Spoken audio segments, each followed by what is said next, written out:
ចាជំរាបសួរបងប្អូនទាំងអស់គ្នាវេយ្យាករណ៍ថ្ងៃនេះយើងមករៀនអំពីកិរិយាសព្ទបូករីអ៊ឺលេអូយើងមើលនិយមន័យជាមួយនឹងគ្នាតម្រងរីអ៊ឺលេអូវាជាតម្រងបបួលហើយយើងប្រើប្រាស់នៅពេលដែលចង់សាកសួរមតិឬក៏យោបល់របស់អ្នកដទៃក្នុងភាសានិយាយចាបងប្អូននៅក្នុងតម្រងវេយ្យាករណ៍ថ្ងៃនេះដែរគឺជាតម្រងវេយ្យាករណ៍បែបសំណួរហើយយើងប្រើប្រាស់នៅពេលដែលយើងចង់សាកសួរមតិឬក៏យោបល់របស់អ្នកដទៃហើយគេប្រើប្រាស់វាតែនៅក្នុងភាសានិយាយទេគេអត់ប្រើប្រាស់វានៅក្នុងភាសាសរសេរទេបងប្អូនទាំងអស់គ្នាឧទាហរណ៍ថាបងប្អូនទាំងអស់គ្នាចង់សរសេរសំណេរឬក៏ចង់សរសេរអត្ថបទអីអញ្ចឹងណាគេអត់ប្រើតម្រងហ្នឹងទេគឺគេប្រើតែនៅក្នុងភាសានិយាយទេហើយចំពោះកិរិយាសព្ទណាដែលបញ្ចប់ដោយព្យញ្ជនៈដែលយើងហៅថាមានផាត់ឈាមហ្នឹងគឺគេប្រើជាមួយនឹងเลโอចំណែកឯកិរិយាសព្ទណាដែលបញ្ចប់ដោយស្រៈដែលយើងហៅថាអត់មានផាត់ឈាមគឺយើងប្រើជាមួយនឹងរីអ៊ឺលេយោយើងមកបន្តទៀតគេមិនប្រើតម្រងរីអ៊ឺលេអូសួរទៅកាន់អ្នកដែលមានអាយុច្រើនជាងយើងឬក៏ចាស់ទុំឬក៏អ្នកមានឋានៈខ្ពស់ជាងយើងនោះទេចាបងប្អូនទាំងគ្នាចំពោះវេយ្យាករណ៍នេះផងដែរគឺយើងប្រើបានតែជាមួយនឹងមនុស្សជិតស្និទ្ធជាមួយនឹងយើងឬក៏មនុស្សដែលមានអាយុតិចជាងយើងទេគឺយើងមិនអាចប្រើទៅលើមនុស្សដែលមានអាយុច្រើនជាងយើងឬក៏ចាស់ទុំឬក៏អ្នកមានឋានៈខ្ពស់ជាងយើងនោះទេយើងមើលចំណុចបន្តជាមួយនឹងគ្នាកិរិយាសព្ទណាដែលបញ្ចប់ដោយព្យញ្ជនៈដែលមានផាត់ឈាមនឹងគឺយើងប្រើវាជាមួយនឹងលេយោ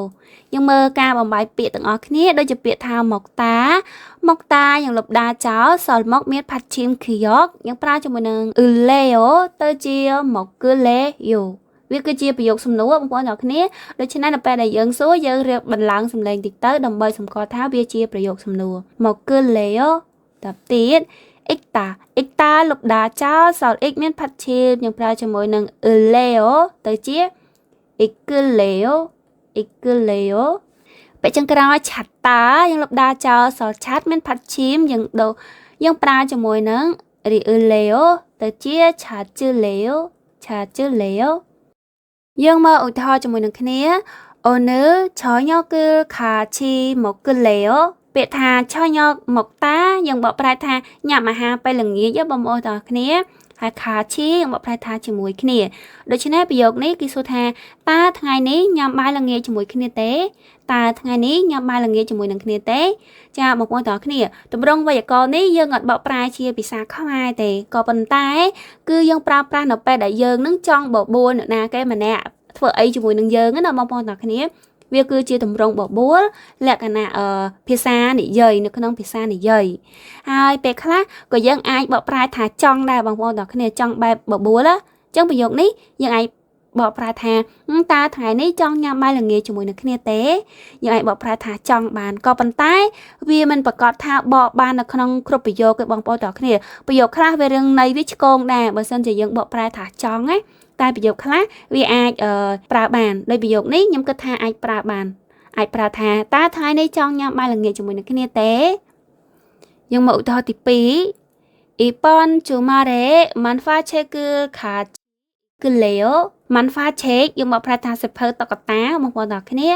ហើយ Ipon Chumal យើងមកប្រែថាសប្តាហ៍នេះតើចង់អានសិភៅតុក្កតាជាមួយគ្នានៅចុងសប្តាហ៍នេះទេ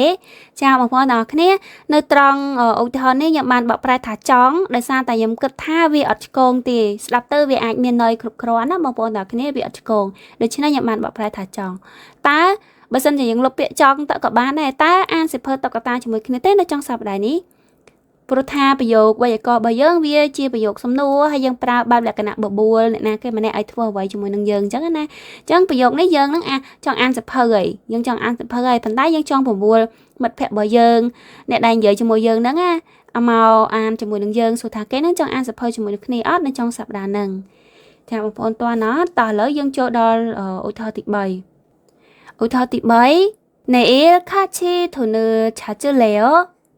ពាក្យថាធូនឺឆាត់តាយើងបកប្រែថាដកលុយបងប្អូនទាំងគ្នាដកលុយពីធនាគារអញ្ចឹងប្រយោគនេះបកប្រែថាតើថ្ងៃស្អែកចង់ទៅដកលុយជាមួយនឹងគ្នាទេតើថ្ងៃស្អែកចង់ទៅដកលុយជាមួយនឹងគ្នាអត់ចាបងប្អូនទាំងគ្នាស្អែកទៅដកលុយជាមួយគ្នាអីបើកប្រាក់ខែនៅតោះឥឡូវយើងចូលចំណុចបន្ទាប់ចាឥឡូវយើងចូលដល់ចំណុចបន្ទាប់ កិរិយាសព្ទណាបញ្ចប់ដោយព្យញ្ជនៈដែលយើងហៅថាអត់មានផាត់ឈាមហ្នឹងគឺយើងប្រើជាមួយនឹងរីអ៊ឺលេយោយើងមើលឧទាហរណ៍ដូចជាពាក្យថាអូដាអត់មានផាត់ឈាមទេយើងលុបដាទៅអត់មានផាត់ឈាមទេយើងប្រើជាមួយនឹងរីអ៊ឺលេយោទៅជាអូលេយោអូលេយោម៉ាស៊ីដាម៉ាស៊ីដាអត់មានផាត់ឈាមទេយើងលុបដាចោលសល់ម៉ាស៊ីទៅជាម៉ាស៊ីលេយោតទៀតគង់ភូអាដាទៅជាគង់ភូអាលេយោពាក្យថាអូដាយើងមកប្រែថាមកម៉ាស៊ីដាយើងមកប្រែថាផឹកផឹកនេះគឺផឹកទឹកផឹកអីបងប្អូនទាំងអស់គ្នាផឹកភេសជ្ជៈអីនឹងឯងហើយបន្តទៀតគង់ភូហាដាយើងមកប្រែថារៀនឬក៏សិក្សារៀនឬក៏សិក្សាយើងមកឧទាហរណ៍ជាមួយនឹងគ្នាណេអ៊ីលឆេឈីពេនូឡអូលេអូយើងបកប្រែថ្ងៃស្អែកមកលេងផ្ទះខ្ញុំអត់ចាបងប្អូនអរគ្នាប្រយោគនេះគឺយើងប្រើបែបលក្ខណៈបបួលគេមកលេងផ្ទះយើងអញ្ចឹងណាថ្ងៃស្អែកមកលេងផ្ទះខ្ញុំអត់ឧទាហរណ៍បន្ទាប់ 커피를 마실래요? 커피를 마실래요? ផឹកកាហ្វេអត់ឬក៏ញ៉ាំកាហ្វេអត់ញ៉ាំកាហ្វេអត់ឬក៏ញ៉ាំកាហ្វេទេឧទាហរណ៍ចុងក្រោយ지금 도서관에서 같이 공부하러 갈래요? 지금 យើងបកប្រែថាឥឡូវថោសខ្វានយើងបកប្រែថាបណ្ណាល័យខាត់ឈីយើងបកប្រែថាជាមួយនឹងគ្នាគង់ភូហារខាឡេអូយើងបកប្រែថាទៅរៀនដូច្នេះប្រយោគនេះមានន័យថាតើចង់ទៅរៀននៅបណ្ណាល័យជាមួយគ្នាឥឡូវនេះទេចាបងប្អូនទាំងអស់គ្នានេះគឺជាប្រយោគសំណួរដែលយើងប្រើលក្ខណៈបបួលយើងមើលចំណាំជាមួយនឹងគ្នាចំពោះកិរិយាសព្ទណាបញ្ចប់ដោយព្យញ្ជនៈរីអ៊ឺលយើងត្រូវលុបរីអ៊ឺលចោលហើយប្រើជាមួយនឹងតម្រងរីអ៊ឺលេយោ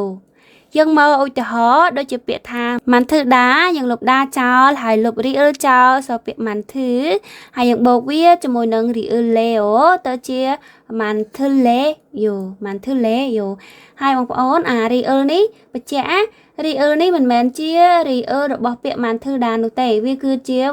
រីអ៊ឺលរបស់ពាក្យរបស់វេយ្យាករណ៍យើងមើលឧទាហរណ៍ជាមួយនឹងគ្នាអ៊ីប៉ុនជូអេហាន់គុកអ៊ុំស៊ីគឺម៉ាន់ធឺលេអូអ៊ីប៉ុនជូអេហាន់គុកអ៊ុំស៊ីគឺម៉ាន់ធឺលេអូតើចង់ធ្វើម្ហូបកូរ៉េនៅអាទិត្យនេះអត់តើចង់ធ្វើម្ហូបកូរ៉េនៅអាទិត្យនេះអត់យើងមើលចំណាំបន្តទៀតចំពោះកិរិយាសព្ទណាបញ្ចប់ដោយព្យញ្ជនៈ thi good បដូរទៅ real ហើយប្រើវាជាមួយនឹង le yo ចាបងប្អូនទាំងអស់គ្នាកន្លែងនេះបញ្ជាក់ផងដែរមិនប្រកាសថាពាក្យដែលបញ្ចប់ដោយ thi good ត្រូវដូរទៅជា real ទាំងអស់នោះទេវាមានពាក្យខ្លះដូរពាក្យខ្លះអត់ដូរហើយនៅក្នុងប្រយោគនេះគឺខ្ញុំគ្រាន់តែយកពាក្យណាដែលយើងតែងតែជួបជាញឹកញាប់មកបញ្យល់បងប្អូនយើងមើលដូចជាពាក្យថាខតតាយើងលុបដាចោលហើយវាសល់ខតបញ្ចប់ដោយ thi good នឹងដូរទៅ real ទៅជា call ហើយយើងប្រើជាមួយនឹង leo ទៅជា leo តទៀតមុតតាយើងមកប្រែថាសួរបងប្អូនទាំងគ្នាសួរហើយខតតាយើងមកប្រែថាដើរមុតតាដូចគ្នាលុបដាចោលសល់មុតបញ្ចប់ដោយ thi good យើងដូរទៅ real ទៅជាមូលហើយបូកជាមួយនឹង real leo ទៅជា muru leo តទៀតផាត់តាខ្ញុំដាក់សញ្ញាផ្កាយគឺជាចំណុចដែលយើងត្រូវចំណាំផាត់តាហ្នឹងគឺវាបញ្ចប់ដោយ thi good ដូចគ្នាប៉ុន្តែយើងអត់ដូរទៅ real ទេយើងប្រើប្រាស់ធម្មតាយើងលុបដាចោលមកហើយសល់ផាត់មានផាត់ឈាមយើងប្រើជាមួយនឹង leo មកទៅជាផាត់ leo ផាត់តាយើងបកប្រែថាទទួលចាបងប្អូនទាំងអស់គ្នាចំពោះវេយ្យាករណ៍ real Leo ខ្ញុំសូមបញ្ចប់ត្រឹមនេះហើយបើសិនជាមានចំណុចខ្វះខាតអ្វីណាអធិស្ឋានផងហើយអរគុណបងប្អូនទាំងអស់គ្នាយើងជួបគ្នានៅវេយ្យាករណ៍បន្តទៀត